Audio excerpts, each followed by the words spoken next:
Bursátil en un día que se dibuja sobre todo con caídas para Estados Unidos, mientras seguimos observando rebotes, ganancias que se mantienen en el viejo continente. Vamos a analizar esta circunstancia con Pablo García, director de Vivacons Alpha Value. Pablo, ¿qué tal estás? Muy buenas. Hola, buenas tardes. Muy bien, gracias, Marta. Bueno, ¿cómo estás observando el sentir general de los mercados? Porque sí que es cierto que estamos pegando unos bandazos que realmente no nos tenemos en pie ni para uno ni para el otro lado. No sabemos muy bien a qué atendernos. Bueno, pues sí, precisamente hoy el diario de mercados de Vivacons Alpha Value hablábamos de bull versus bear, that's the question, ¿no? Fíjate que hay factores que se inclinarían la balanza y que serían justificables para ambos lados. Por ejemplo, los bull hablan de que hay un control de la inflación, que hay una caída de los precios de las materias primas, que es cierto que la reapertura de China es muy positivo y que el soft landing es el escenario central, que hay una eficacia de las medidas de los bancos centrales, que hay una resiliencia, como bien comentabas, del mercado laboral a pesar de los numerosos ajustes de plantilla, y los bull también dicen que el apetito por el riesgo hace subir a los mercados de renta variable y hay que subirse al carro. La crisis energética, dicen, está bajo control. La verdad es que, bueno, se pueden debatir esos puntos, pero esos bull tienen cierta razón, pero también los bear, es decir, los osos, los que piensan que el mercado se ha ido demasiado lejos, que hablan de que la inflación subyacente es elevada. Hemos visto incluso en Europa tres grandes países como Alemania, Italia y España que ven cómo su inflación sube más que en el mes de diciembre e incluso la subyacente, en el caso español, al 7,5%, con una clara tijera respecto a la inflación general. Los bear también dicen que aún no ha terminado digamos, la senda de subidas de tipo y los recortes se harán esperar. Es decir, no esperan que ni la Fed, ni el Banco de Inglaterra, ni el Banco Central Europeo vayan a recortar tipos en 2023. También hablan de que la reapertura de China provocará incrementos en los precios de las commodities, como incluso hemos visto en algún momento hace cuestión de un mes.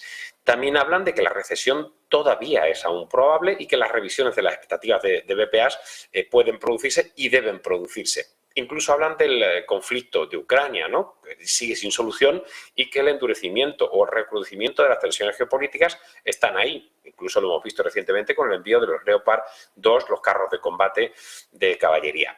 Y, bueno, los bonos anticipan una clara recesión. Hay una descorrelación entre los bonos y el mercado de renta variable. El mercado ha anticipado una recuperación de manera prematura, piensan los bear, y también, por último, aún piensan que la crisis energética no está controlada y que Putin es todavía una amenaza.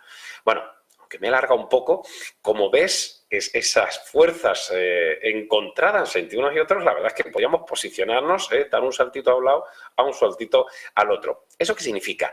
Que el mercado no sabe hacia dónde ir una vez que ha subido, porque con una persona que sabe mucho de mercado, y yo le decía, pero vamos a ver, si es que ha subido desde el día 2 de enero hasta el día 17, es decir, 2 semanas. A partir de ahí los mercados se han quedado prácticamente laterales y esperando algún mensaje, ¿no? Y fruto de ello la volatilidad que vimos ayer, por ejemplo, cuando hablaba Jerome Powell, que dijo prácticamente lo mismo, que habló de desinflación, pero también dijo que iba a seguir subiendo los tipos, que habló de resistencia al mercado laboral, pero dijo que la inflación todavía no estaba controlada. Cachis, la verdad es que es muy complicado intuir el corto plazo. Así que nuestra decisión ha sido seguir muy largos de bancos, que nos ha ido muy bien, sobre todo la banca comercial europea, que ha publicado unos resultados bastante sólidos, con mejoras de márgenes y también mejoras de niveles de rentabilidad. Seguir todavía en materias primas, Basic Resource, que nos ha ido bien, con los Glen, con los Río Tintos, gracias a la reapertura de China, y poco a poco hemos ido incorporando algunas compañías de esos cíclicos de consumo, por ejemplo, IHG,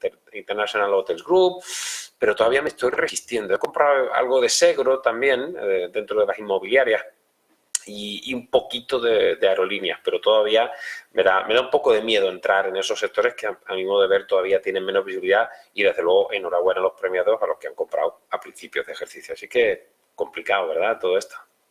Luego, Pablo, entonces, teniendo en cuenta la fotografía que nos dibujabas, podríamos decir que, como decías, los bonos están anticipando una clara recesión. ¿Consideras que ahora mismo los bonos, por ejemplo, están más negativos? Es decir, renta fija se está mostrando más negativa o más pesimista respecto al panorama que, por ejemplo, la renta variable, que hemos visto como casi la renta variable se acogía a un clavo ardiendo con tal de pegar una subida, ¿no? Vigilando de cerca todos los mensajes de los bancos centrales. Yo creo que hay algo muy claro, y es que la renta fija te está diciendo todavía, yo sé, yo creo que los tipos van a seguir subiendo. Porque esto es relativamente sencillo, ¿no? Los economistas intentamos darnos mucho bombo porque tenemos que mantener nuestro trabajo, pero yo llevo tan solo 27, 28 años haciendo esto y cada día me doy cuenta que esto es más sencillo de lo que parece. Vamos a ver, si alguien está vendiendo los bonos ahora y las tires se van, por ejemplo, del boom al 2,37,3, eso significa que yo vendo el bono ahora porque pienso que va a emitirse un bono a tipos superiores. Es decir, el Banco Central Europeo va a seguir subiendo tipos. Hombre, eso está dejándonos muy claro que la lucha contra la inflación va a continuar y que eso puede afectar a la renta disponible del consumidor, que el Euribor va a seguir subiendo y que eso va a debilitar la visibilidad macro de la economía. Por lo tanto, si la macro estuviera mucho más positiva, diría, oye, yo no tengo por qué estar vendiendo los bonos ahora porque no creo que vayan a seguir subiendo los tipos, con lo cual estos niveles de precio me parecen buenos y veríamos caer los niveles de rentabilidad. Es decir, que las curvas invertidas todavía están decantándose por una recesión, ¿no? Por un soft landing. En el caso americano, es verdad que se ha recortado un poco o se ha minimizado un poquito esa curva invertida, pero todavía continúa. ¿Y qué me dices del tema de las divisas, ¿no? A 1,0719, es decir, el euro ha empezado a caer algo, es decir que, o dicho de otra forma, el dólar se ha empezado a apreciar porque todavía vemos que nos quedan como mínimo 2 subidas de tipos en Estados Unidos, ¿no? Es decir, y algunos, si escuchamos a Bullard o incluso ayer también Rafael Bostic, que decía, oye, que a lo mejor una subida de 50 puntos básicos para la próxima reunión no hay que descartarla. Dicho esto, ese mensaje no cuaja en la renta variable, por eso digo que divisas y renta fija sí podrían anticiparnos más subidas de tipos y una economía menos fuerte de lo que está anticipando la renta variable, que está comprando claramente betas altas, que está comprando compañías que han estado muy debilitadas debido a este entorno fuerte de expectativas de desaceleración y que ahora pues parece que se está aplacando. Fíjate que, insisto, hemos hablado de 8, 10 puntos en el pool y en el bear que son perfectamente razonables. Por eso esta lucha tan interesante, tan complicada para los gestores, que estamos todos discutiendo de no se ha ido demasiado lejos esto o, sin embargo, no hemos sido demasiado negativos hasta diciembre del año pasado. Está siendo muy complicado, Marta, muy interesante y bueno, pues animo a todos los inversores que estén pegados a Negocios Televisión para ver un poquito cómo termina toda esta historia. Pues sí, porque desde luego al final vamos acumulando historias, ¿no? Y no cerramos ninguna, pero iniciamos otra, eso está claro, en eso somos especialistas.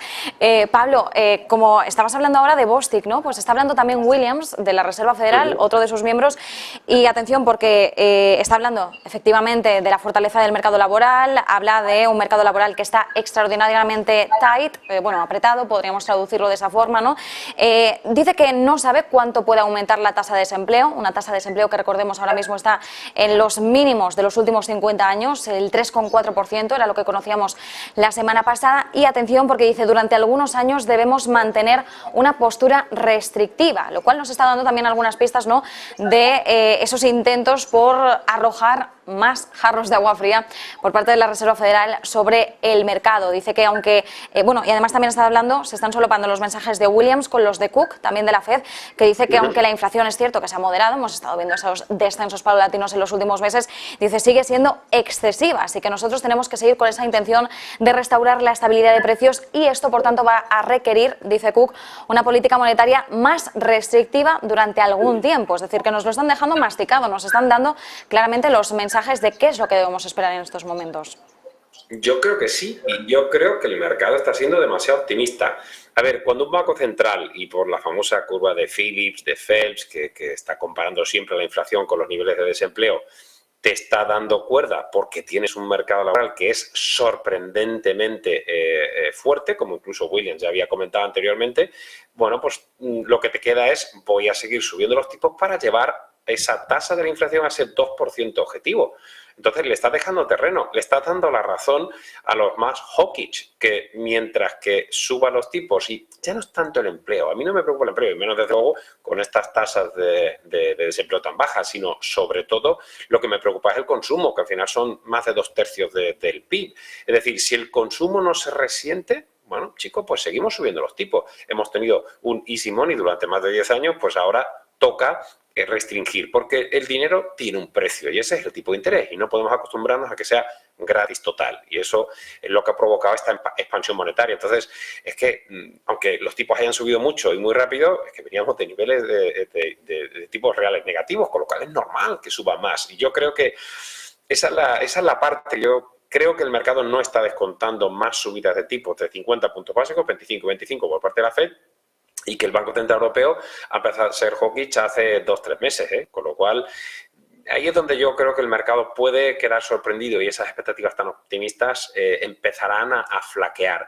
Y no olvidemos que los resultados empresariales sí están empezando a flaquear, es decir, no ha sido un acabose, no ha sido muy negativo. Nosotros tenemos una cobertura europea de casi 600 compañías y hacemos una cobertura en Estados Unidos enorme. Llevo fondos internacionales globales y lo que estamos viendo es que a nivel general está habiendo un deterioro, que no ha sido tan rápido como algunos esperaban, pero si seguimos subiendo los tipos y o la mora empieza a repuntar, yo creo que hemos ido un poco lejos, ¿no? Y aunque he tomado un poco de riesgo con las carteras internacionales, todavía me guardo un poco de liquidez y tengo el botón para hacer de nuevo algún corto, alguna cobertura, por si la cosa se empieza a complicar en algún momento.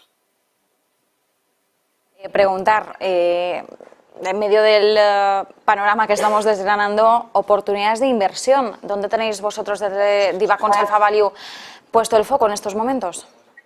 De momento, y la verdad es que ha sido extraordinario, yo he reconocido, ¿verdad, Marta?, desde el principio de año que cerramos un año pasado excelente, que los fondos de renta fija han tenido en positivo, algo que no ha pasado de forma general, pero que los primeros 15 días de enero a mí me dio una vuelta a esto. Es decir, no me fue bien.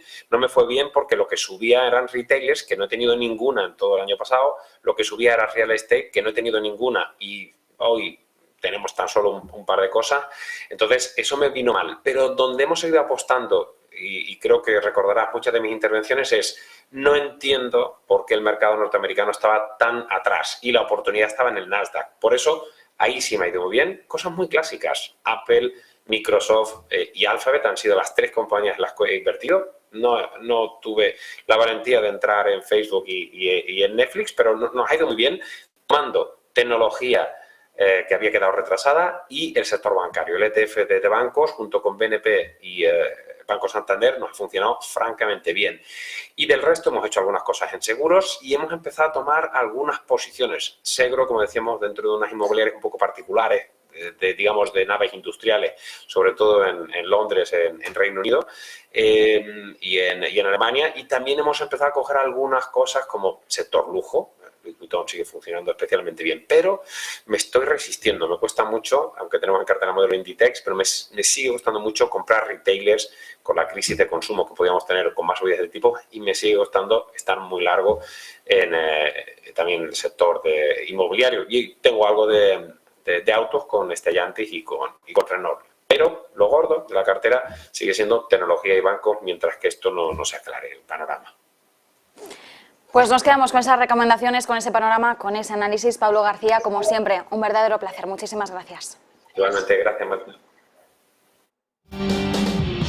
Bueno, y entre otros asuntos, hoy tenemos algunas empresas protagonistas.